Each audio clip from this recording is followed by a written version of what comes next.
Marc Finaud is a former French diplomat and a professor at the Geneva Center for Security Policy. He joins me now live. Thanks for speaking to us, Marc. These talks are resuming after stopping 5 months ago. First of all, why were they suspended in the first place? Well, it was decided because of the election of the new Iranian president. So the new administration requested some time to put into place its new policy, its new teams. Just like when Biden decided to rejoin the agreement after his election, he took 4 months before the negotiations actually started. A big question for many people in the West, at least, is Iran serious about these negotiations, or is it perhaps just stalling? Well, obviously, Iran's main objective is to get the sanctions lifted, all the sanctions that Trump reimposed after pulling out of the agreement. It's a major objective that is shared by all representatives at each level in government, parliament.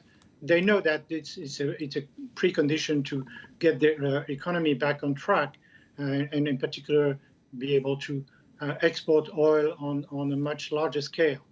Now, you talk about this pre-existing condition about sanctions, and Tehran's new negotiating team has been very clear, saying that it wants all of these sanctions from the U.S. and the EU to be dropped since 2017. Is there any way that would ever happen, really?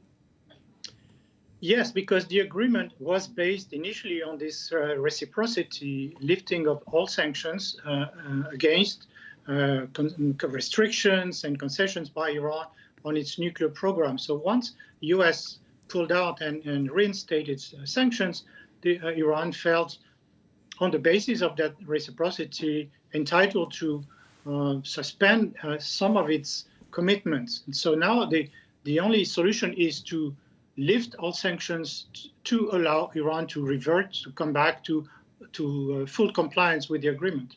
And some European diplomats and American diplomats do consider that to be unrealistic. But let's just say they go ahead and happens. They agree to lifting these sanctions. What would be the biggest sticking point then?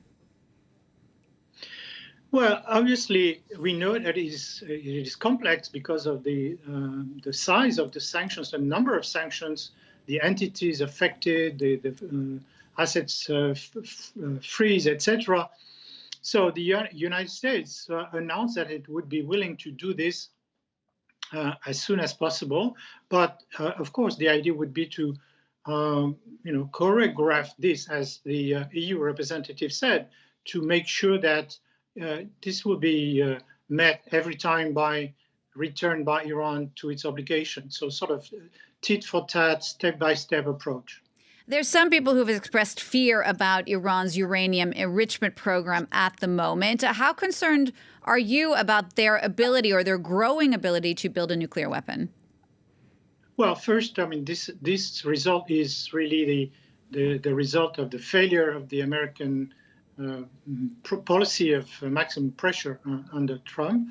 And of course, the Iranians said that they actually announced what violations of the agreement they would carry out in order to put pressure on the other partners, the Europeans, Russia and China, to exert pressure on their side on the United States to come back to full compliance with the agreement. So obviously, some of these measures are worrying because they get Iran closer to a critical threshold, closer to military level, military grade of nuclear enrichment, or production of plutonium is really prohibited and excluded by the agreement. So it is not taken place. But enrichment, when you reach the level of 60%,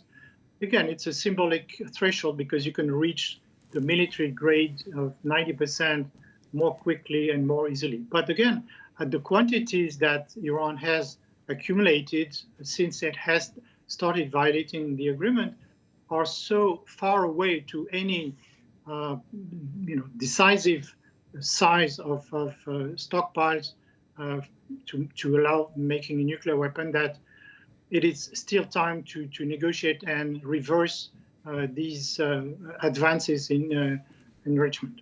Marc, thanks so much for sharing your expertise with us. Marc Finaud there speaking to me live from Geneva. Thank you. Thank you.